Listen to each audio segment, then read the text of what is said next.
Revisão da vida toda, atenção para o absurdo que estão fazendo mais uma vez na mídia. Olha só o que saiu. Governo Lula, Previdência cresce 71 bilhões de reais e puxa a alta de despesas obrigatórias no orçamento de 2025. Atenção, segundo o governo, não é que o orçamento da Previdência vai ser de 71 bilhões de reais. É que ela cresceu 71 bilhões. Mas será que, calma, será? Primeiro que a gente vê que revisão da vida toda dá para pagar assim, ó, 3 bilhões dá para pagar no estalar de dedos. Mas vamos lá, vamos lá. Pisos de saúde e educação vão crescer juntos, 18 bilhões. Vamos lá, vamos ver o que tem de verdade disso aí, pessoal. Previdência Social vai ter um aumento de 71 bilhões em 2025 e vai puxar a alta de 132 bilhões de despesas obrigatórias no orçamento do ano que vem. Então, veja bem, o governo fica aí colocando um monte de número, né, revisão da vida toda, 480 bilhões, para reservar aquele orçamento e depois gastar com o quê, meus amigos? O orçamento também prevê um crescimento de 36 bilhões de reais em despesas com pessoal. Ah, sei. E encargos sociais, 11,3 bilhões de reais em gastos obrigatórios com controle de fluxo, 6,6 bilhões, isso é o crescimento. Vai crescer 6 bilhões de reais o pagamento do BPC, benefício de prestação continuada, um salário mínimo, né? Pago a idosos e pessoas com deficiência de baixa renda, e mais 6 bilhões de reais em crescimento do abono e seguro-desemprego.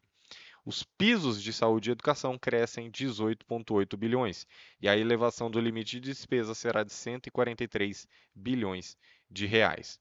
Mas calma lá, porque os números constam no projeto de lei orçamentária de 2024.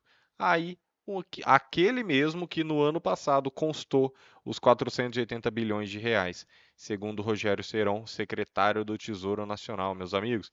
Então, estão alarmando, estão fazendo aquele auê para falar de previdência social, para falar de revisão da vida toda, quando a gente sabe que os números não são aqueles.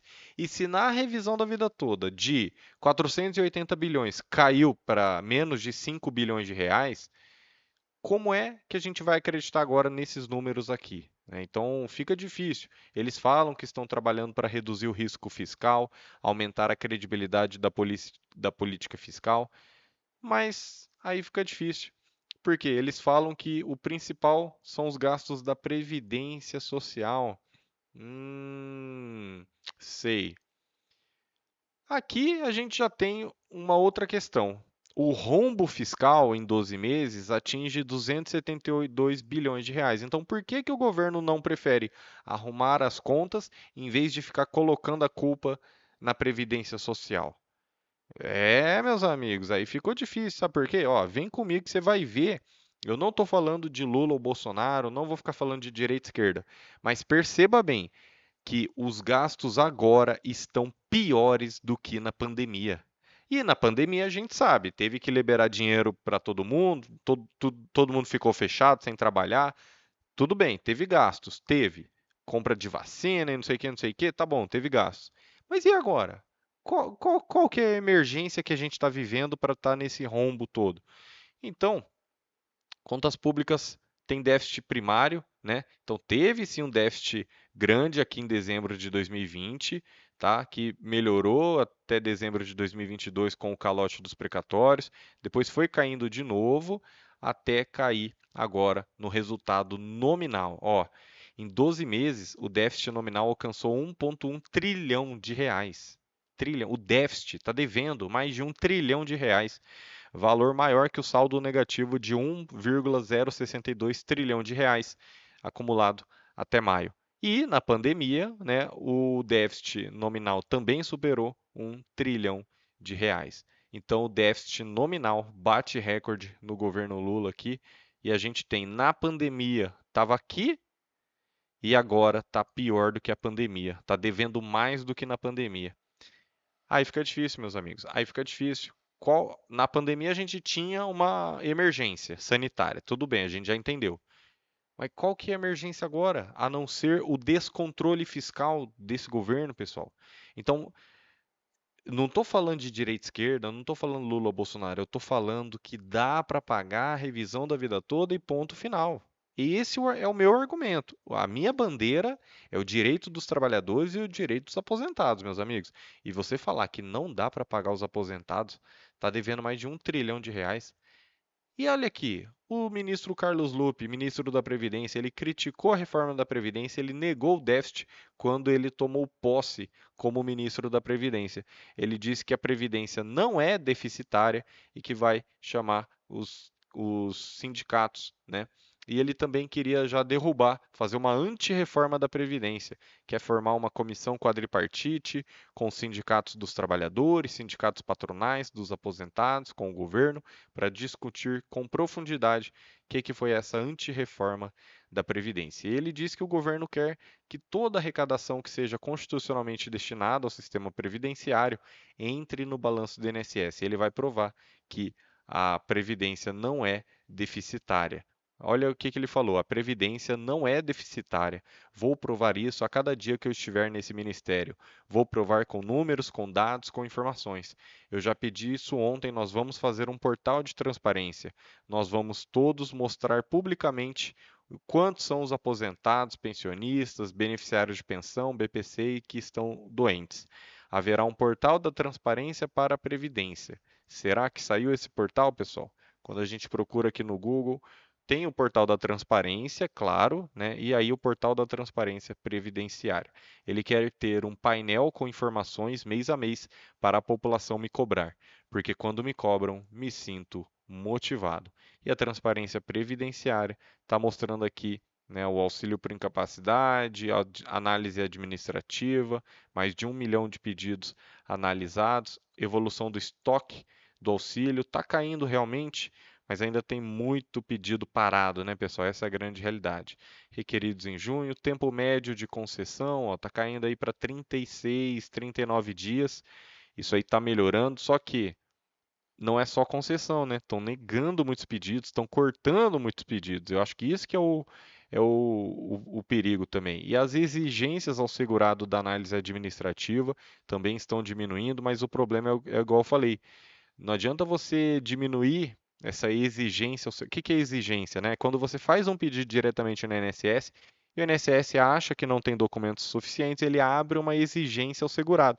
O problema é que às vezes o segurado nem fica sabendo disso e o tempo vai passando e fica demorando. Tá, diminuiu o número de exigências, o que é bom. Só que você diminuir na canetada já negando o pedido do aposentado, isso é ruim, né? Então, tem que ver os dois lados da questão. Mas alguns números estão de fato melhorando, alguns.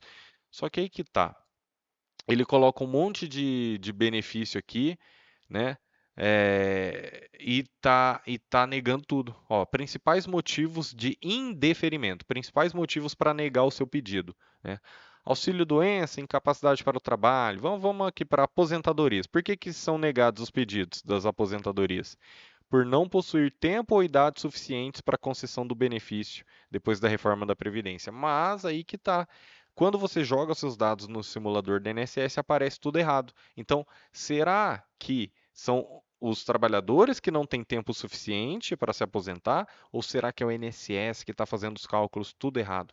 E é claro que é o INSS, né? Benefícios concedidos, 628 mil. E os números do INSS, né? Benefícios pagos, aí, ó, a 34 milhões de benefícios, mais 6 milhões de benefícios assistenciais, ou seja, o BPC. BPC, benefício de prestação continuada, não é aposentadoria, porque não recebe 13º salário, né? É um benefício assistencial, tá bom? E aí, você juntando os dois, você tem 40 milhões de beneficiários. 34 milhões do regime geral, ou seja, aposentados e pensionistas e quem recebe auxílio-doença, 34 milhões de pessoas, mais 6,2 milhões de benefícios assistenciais. E aí eu te pergunto, você acha que esses 34 milhões de aposentados e pensionistas não sabem o que está acontecendo, seja na revisão da vida toda, seja em outros números? E ele paga aqui por mês 68 bilhões de reais para os benefícios do regime geral, mais quase 9 bilhões para benefícios assistenciais e 77 bilhões. E para contribuintes do regime geral, 58. São contribuintes atualmente, 58,5 milhões de pessoas. E a evolução de descontos do empréstimo consignado, só que aumenta, né? Só aumenta aquele seu empréstimo consignado que ou você nem fez o empréstimo e estão descontando, ou você até fez, só que você não tinha contratado essa taxa de juros exorbitante que estão te cobrando, né, pessoal? É um absurdo. E aí, ó, o empréstimo consignado só aumenta, né? Só aumenta. Que absurdo, pessoal, sem palavras para isso aqui. E outra coisa que quando falam que a Seguridade Social é deficitária, pessoal, a Seguridade Social, né, ela é um conjunto integrado, segundo o próprio artigo 1º, que junta saúde, previdência e assistência social, pessoal. A gente não pode esquecer disso. Então, a gente falar do rombo da Seguridade Social, você quanto que não vai para a saúde? E tem que ir mesmo, tá? Não é uma crítica, eu só quero levantar esse ponto. Porque às vezes você está sendo induzido a pensar que os aposentados vão quebrar o país. Você não está pensando isso porque você sabe da realidade. Mas, se ficar saindo na mídia, os brasileiros podem começar a pensar isso. Falar, é o aposentado que vai quebrar o país. Quando a gente sabe que não é. Seguridade Social compreende um conjunto integrado de ações de iniciativa dos poderes públicos e da sociedade, destinada a assegurar o direito relativo à saúde, previdência e assistência social. Tá certo, pessoal? Então são três, é tripartite. E aqui, depois, o Jornal Nacional coloca a revisão. Aí você fala, uai, revisão da vida toda? Não, pessoal, revisão dos gastos. Querem cortar 10 bilhões de reais dos benefícios do INSS e 6 bilhões de reais do BPC, do benefício de prestação continuada. Mas como a gente mostrou aqui, na verdade, o que está em risco, né, esse aumento desenfreado dos gastos e que vem acompanhado do aumento da arrecadação. Eu vou fazer o próximo vídeo sobre arrecadação e eu vou provar para vocês na tela que dá para pagar sim a revisão da vida toda. Eu quero saber a sua opinião. E eu trouxe esse vídeo por quê? Porque já que o processo foi além do lado jurídico, ele foi para o lado econômico e político, eu tenho que trazer essas informações, porque faz parte da nossa luta combater aqueles números falaciosos do INSS.